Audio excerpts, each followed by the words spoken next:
Welcome to Celluloid Citizens, a podcast about film. I'm Brian O'Connell. And I'm Sean M. Thompson.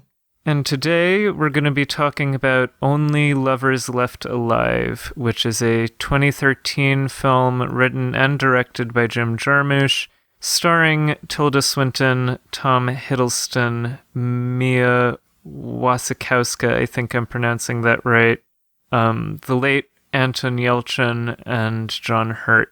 Yeah. So I guess we should just jump right into it. It's about vampires. It's about Dracula. It's a vampire movie, yeah. Let me just talk about how I came into this film a little. I am familiar with Jim Jarmusch more by name than by actual experience of his films. Prior to this, I'd only seen Night on Earth, which I quite liked. You can definitely see it's the work of the same director, although in many ways it's very different. But I really enjoyed that movie, and then you recommended this one, so I have to admit, I think I appreciated this film more than I. Well, let's talk about the plot first, just to outline it a bit. Okay, it's fairly simple. It's two vampires who are lovers. One lives in Tangier and the other is in Detroit. That's sort of it. And that's, so I think, that alone should tell you, and this isn't a pejorative term in any way. This movie is definitely more of a mood piece than a plot piece. Oh yeah, it's much more mood than plot based, because if you actually list it out, things happen, but it's not that many things.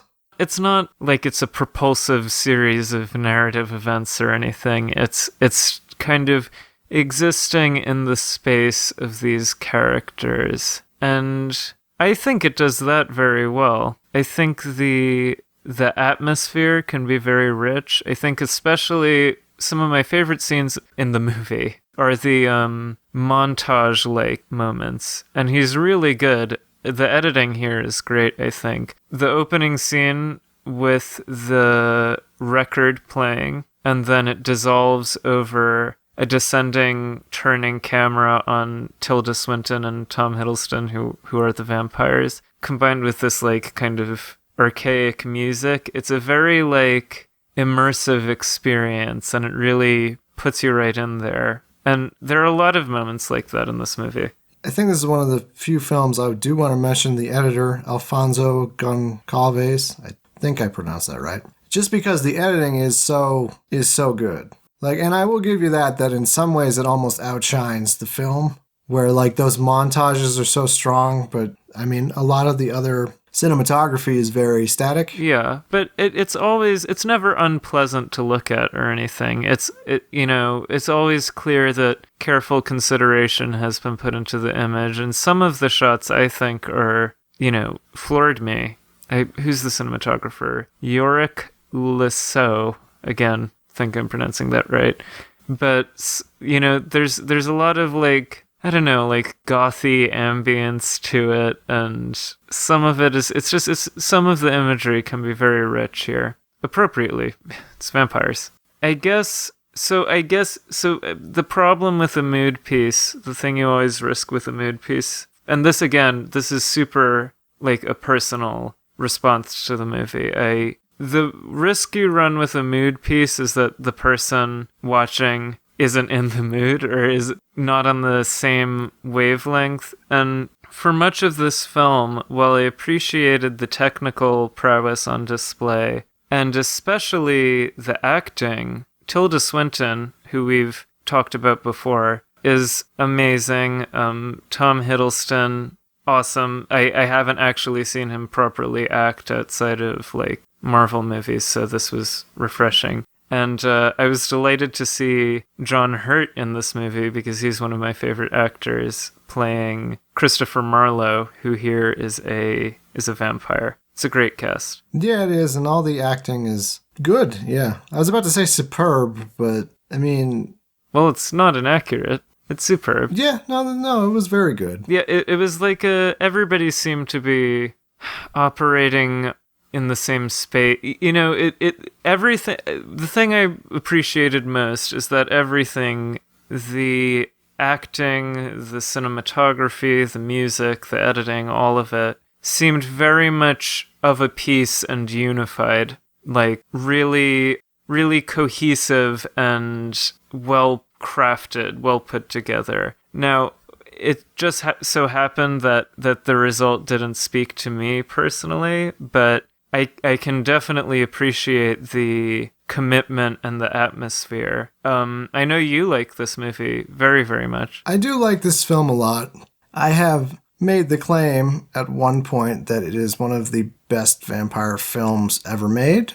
And again, this is subjective. And I do love vampires, and I've seen many vampire films. I mean, it's hard to pick one that is the best. That's sort of a fool's errand in any way, because it's like what are you in the mood for? Like, Interview with the Vampire is a great film, but you're not always in the mood for something something with like a plot that's like ratcheting forward, and sometimes you are in the mood for a mood piece, sometimes you aren't. But just personally, I think what resonates with me about Only Lovers Left Alive is it actually feels like a real meditation on aging and time. And despite some clunky dialogue about zombies, which admittedly on the second watch, I'm like, wow, that's pretty trite. But I mean, the thought behind it, though, is fairly engaging. I mean, it's people that have been around for thousands of years meditating on how terrible humans are, and they've had like a lot of time to meditate.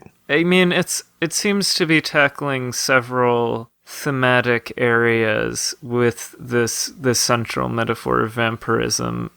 One of the things that interested me the most, this is kind of, at least for the first half of the film, the central focus, is that Adam, the vampires are Adam and Eve for, obvious elusive reasons. Yeah. Adam is contemplating suicide with the I appreciated the creativity here. This kind of like stake bullet, almost like it's wood encased in brass. Yeah, the inside is made of a dense wood and the outside is a regular shell casing. And you get the sense actually that he already tried with a regular bullet and it just didn't work. Yeah, I always enjoy like playing with the trope like that. I think this film does nifty little things like that. But he's extremely dejected about the state of the world. And I think at some point Tilda Swinton's character Eve comes over and she finds this gun. And she basically tries to make an argument for living or whatever we're calling vampirism, like undead life or whatever, that he has to reinvest himself in the world and try and take pleasure. She says nature at one point. You need to reinvest yourself in nature. Yeah. Which kind of made me laugh because I'm like, what nature in Detroit? Yeah, that's true. But I thought, that was when it started. It is kind of a relationship drama. And to me, that scene, and I don't have personal experience in this regard, but that scene almost felt like a partner, like the struggle of a relationship where one person has, depression or is of like a melancholic disposition, and the other partner is trying to aid them and to, bring some sort of sense back to their life. And I think it does that dynamic between these two characters very well. It does, yeah. I mean, the thing is, if you're like looking for like an action-based film, like if you're looking for a vampire film that's like a mile a minute, like something like 30 Days of Night. This is not 30 Days of Night. This is not Blade. This is not... No. Not even Twilight, really. I think even less probably happens than in Twilight. And I'm not going to even go down the, like, yeah, I know. They're not good films. But, like, whatever. Yeah, well, this is going to sound mean. It is genuinely not intended to be mean. But when I was watching the film, and I was thinking of other vampire movies, the closest comparison I could think of, and I mean this sincerely, it's like this movie is a serious version of What We Do in the Shadows, almost, is what it felt like to me. No, that's fair. Because it focuses on the mundanity of being a vampire in a way that, obviously in What We Do for the Shadows, that's like exploited for extremely comedic situations. But in this case, it is kind of just what life might be like if you had this condition in the real world. Yeah, one thing I like is that they sort of encapsulate how slow everything would seem to someone that had lived for thousands of years. Yeah. The film is like somehow able to convey trying to think of a different word other than slowness, just like the abstract nature of time if you live sort of outside of it. And it does get into like, yeah, how mundane it would be, because it's not like every night you're out feeding. And even Tom Hiddleston's character, he does it relatively humanely. He just buys blood that's been given. They're not glamorous vampires like, you know, or the gothic monster that they're like crawling out of their crypts and they're feeding on, you know, human beings. And I mean, really minor spoilers, but it isn't really a big deal because this isn't a film that is necessarily watched. It's not reliant on like the plot beats. Yeah.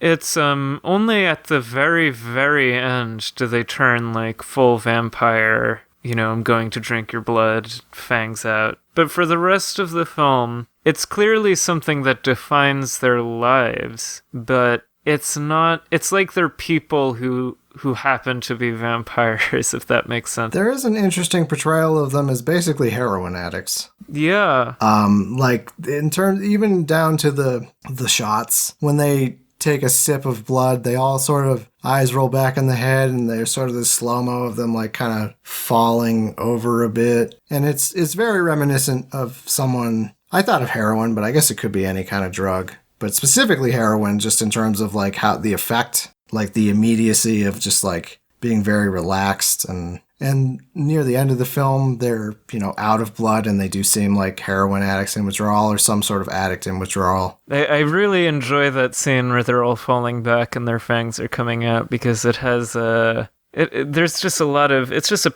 potent image.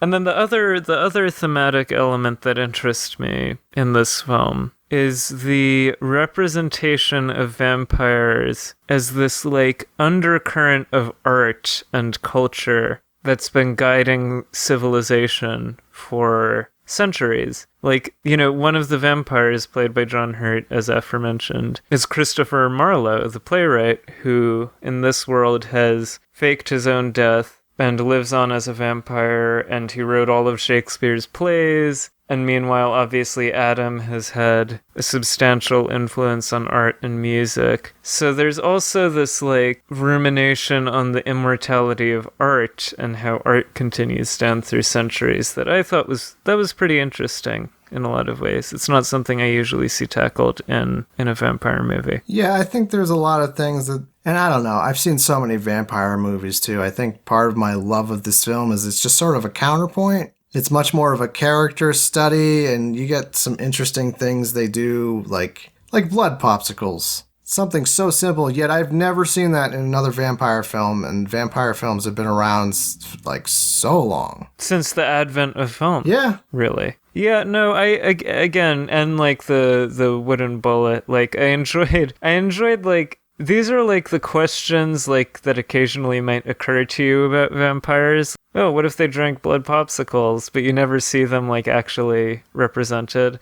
And this movie, or what they actually bring up, what if you were to drink human blood that was contaminated with a disease? Yeah, and this film makes you ill. As just a way of just expanding the genre of the vampire film, this film does an admirable job. In fact, I would say it's best enjoyed viewed in the context of other vampire films, because that's when it's most unique and most innovative. Yeah, I would agree with that. And I don't blame you for like not having it resonate or not being in the mood, because it is a very specific mood.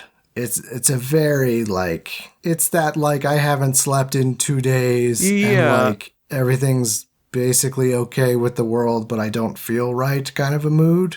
And right now I could understand how it's kind of, because it's like so much is wrong with the world. It's kind of hard to just put yourself in that headspace and like take it seriously. At least a very like laconic. Well, yeah, we talked about like the cheesy the zombies conversation, like, oh, the zombies, they're ruining the planet. And I guess it may be partially the context we're living in, but this kind of affectless inert depression somehow might feel a little less potent in a time of complete and total insanity, where it's not just that, a creeping malaise. It's, it's a pandemic and a authoritarian government and all of that. No, it's much more of a like 28 days later and or 30 days of night kind of like very frenetic time. It is something I would revisit and at the right time and in the right mood, because you do kind of have to meet this film where it's at.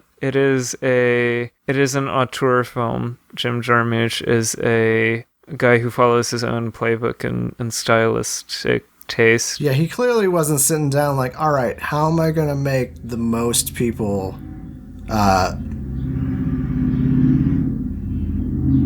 let me just let the fucking asshole go by. Yeah, Jim Jarmusch clearly didn't sit down and go, how am I going to get, like, Avengers numbers of people to watch this film? He was clearly like, I'm going to do a film that I want to make. And to be fair, that's sort of been Jim Jarmusch's whole career, I think. Yeah, no, and that's I always respect that in a director. And again, the only other movie I've seen is Night on Earth, but I can already pick out certain elements of his style, like very nocturnal, kind of experimental at points. Everybody's wearing dark shades and listening to like indie music. It's a very distinct voice, and I totally. And it is kind of funny because apparently his band is in this. Yeah. Is the music in a lot of the film. That's that's his literal voice then. I mean, he's really putting himself into the work. And I respect that. I think it gets a lot of credit just for breaking the mold that one would expect, because I love a lot of vampire movies. Like it's got to be Let the Right One In or Bram Stoker's Dracula are the nearest to my heart. But the genre has become, in some ways, a little stagnated, and the only way you're gonna break new ground with it is by changing your approach or breaking the rules a little. And that film does this very well. Yeah, no, I would say so. I don't know, do you have anything else you want to say about the film? Well, I guess I want to just for the sake of saying something positive, because I feel like I may have come off as overly down on this. Again. Well, I mean, that's the whole point of analyzing film, though, is having your own subjective opinion about it, and it doesn't really make sense to lie about it. No. I mean, I won't lie. I wasn't. I felt a little uninvested over the course of the movie, but what I was going to say is that the element, we briefly mentioned it earlier, but the element that kept me the most engaged was the performances. It is, yeah, it's a very performance-heavy film. Aside from Tilda Swinton and Tom Hiddleston, I think even Eve's sister and Anton Yelchin's character Ian, they kind of have a small cast here, but every character that appears has a distinctive impact, I guess, on just the general tone and flavor of the movie. And that's, I mean... And I forget his name, but I quite like the guy from Westworld, too, who plays the doctor that Hiddleston gets his blood from. Dr. Watson, played by Jeffrey Wright. Yeah. I mean, it's just, there's a lot to appreciate and enjoy. If it didn't ultimately add up to something that was super impactful for me, that's more a result of my own taste than anything else. But I could see this being a lot, like, I could see this movie being a favorite of many people, and I could fully understand why. I think one of the things too that resonates with me about the film is its use of setting, and I'd say it's a very dynamic juxtaposition as well as just settings to choose, because you've got, on the one hand, Tangier, which is very, light. Even in darkness, all the buildings are white, and it's, it's bright. Is what it is. And then you have the contrast of that with Detroit, which is basically like ruin porn. It captures like the stagnation and the decay of Detroit. And it sounds shitty to be like, oh, Detroit is so great because it's like run down. But like there are parts of Detroit that are run down, and it uses those parts as like a reflection on someone who feels run down and who feels like the world is ending and has chosen a place that's sort of reflective of like stagnation. It's like a crypt. It serves the function a crypt would in a normal vampire movie, which, as you said, sharply contrasts with Eve's Abode, which is much more lively and inspired. But I want just the closest this film really got to affecting me was the final scene, because these two characters believe they're about to die. They've just seen Christopher Marlowe die. And they watch... And it's still... You don't know... I mean, I'm still iffy on whether he dies because of a lack of blood or whether he had contaminated blood and he has some major disease. Yeah, I'm not sure if they made that totally clear. But yeah, they're sitting and they're watching two young lovers kiss. The shot is great. It has some sort of like neon moon sign in the upper left corner, and it's a striking image.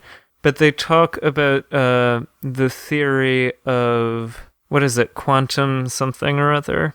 Quantum entanglement, maybe? They're talking about, and this comes up a couple times in the film, and I think it's one of the better lines of dialogue. It's the spooky action line from Einstein, and I believe it's quantum entanglement. It's basically the theory, or actually, it's not even a theory, it's been proven apparently.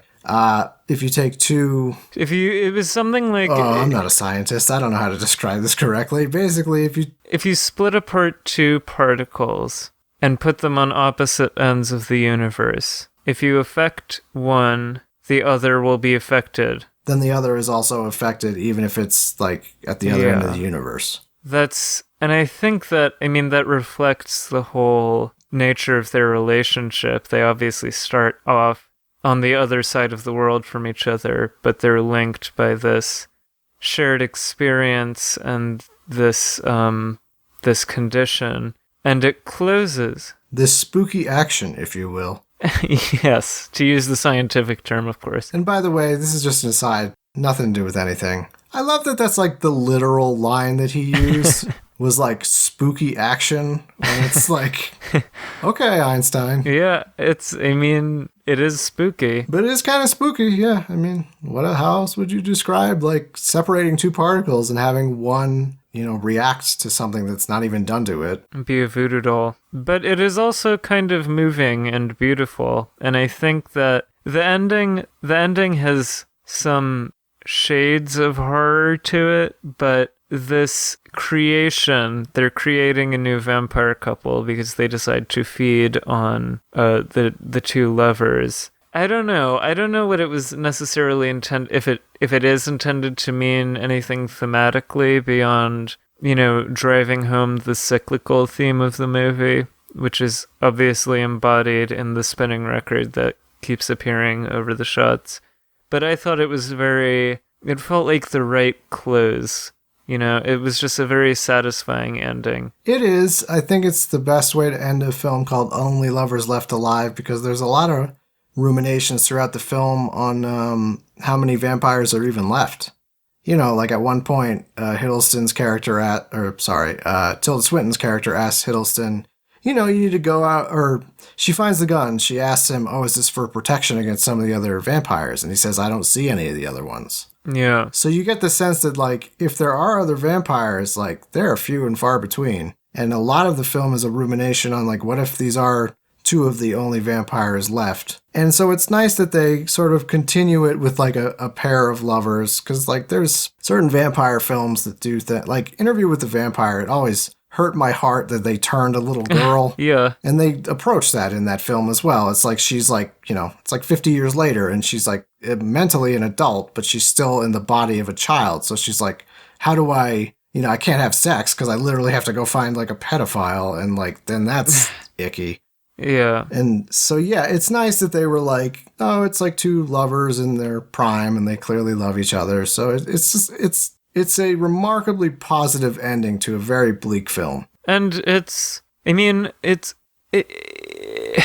I like the kind of paradox embedded in that moment, in that it is a death and it is a predatory behavior, but it's also a new beginning and preservation of something that's pure. And I think that, you could read the ending either through Adam's lens of it being like a pessimistic, them being driven to predate on, human beings, or as Eve's, in that they're doing something preservative, something positive. But I like that the film leaves that kind of ambiguity to you. Yeah, no, I like that too. There's just things that the film does that I appreciate. Like, they have Adam be a scientist, for instance, and he's constantly critiquing human wiring. Like, he goes outside at one point because his power's out, and there's just this like clusterfuck of wires attached to where he lives. And, Tilda Swinton says something like, oh, no wonder the power went out. He said, oh, no, I have a different. And he like goes under the ground, and he's been alive for so long. And he's intelligent enough that he's created a way to make electricity from the atmosphere, which I just thought was really cool, because it's like I haven't seen another vampire film where they actually approach like someone that's that old. Like, they'll approach it like, oh, they're really good at the piano. But like, this was like the logical, like, yeah, if someone was interested in science and was alive for thousands of years, they'd probably be able to just like make anything they wanted. Yeah, it's a film that really thought through the implications of this idea of immortality and put the detail into its characters. I think really, all vampire movies deal with immortality in some sense, but the thing that is innovative about this one is that it addresses the actual logical progression of that. And the only other film I think I've seen do that is probably Herzog's remake of Nosferatu, which comes to a very different conclusion, that being alive for that long is just going to make you into like a living corpse that's bored with everything and, has no hope. This film takes a more humanistic approach. Yeah, I would agree with that. I don't have all that much more to say about the film. I love it. It's clearly a mood piece, though, and I understand why it's maybe didn't resonate with you. But this is the second time I've watched it, and it does hold up to repeat viewings, just because it's a mood piece. Yeah, and I think I might be able to appreciate it more in a second viewing, and I would recommend it. I would say, honestly, go back to it like at a more stable time with everything. Yeah. I will, but in the meantime, I would recommend it. I think it is the at least the formal and performative elements alone are enough to warrant viewing it. Yeah, even if you just want to see Tom Hiddleston actually act. He can do it. It's. I know, it's one of the best parts. It's like, oh, it's always nice when there's someone who. They can act, but they've just been bigger stuff, so they really haven't had to. Yeah. And that's sort of pejorative. I don't mean to say that they can't act because they're in bigger films. Like, everyone in the Marvel films can clearly act. I'm just saying, like a different style of acting, like a more internalized or... It's a better showcase for acting than a Marvel movie, I think. Yeah, because you're not surrounded by, 50-foot CGI robots and stuff. Yeah, it's on you. It's on the especially with this movie. If the two leads weren't good, then it wouldn't be very compelling at all. But Tilda Swinton. That's true. I do also have to mention before we close out. Yes. Wonderful hair. You know what the hair is made of? No. What? Did you read up on that? It's yak hair. All their extensions are yak hair, and I just thought that was so great when I found that out. I don't know why. Something about that was so surreal. Just picturing someone like, what's the best kind of wig we can use? And then someone going, yak hair. I mean, and it looks it works. amazing. It absolutely works. That's a delightful detail. That honestly enriches the film a little bit for me. I'm pretty sure that's what it is, but God, if I'm wrong, I'm going to feel really stupid. No, I mean, I'm sure it's probably not uncommon. Not as uncommon as one might expect, but something about it in this context, especially with, like, there are very exaggerated hairstyles, and just to think that it's an abundance of yak hair is very amusing. It is pretty great. But on that note, I'm Brian O'Connell. And I'm Sean M. Thompson. Thank you for joining us. Stay spooky. Stay spooky, enjoy your spooky action. Stay alive. That's a good one. Stay alive.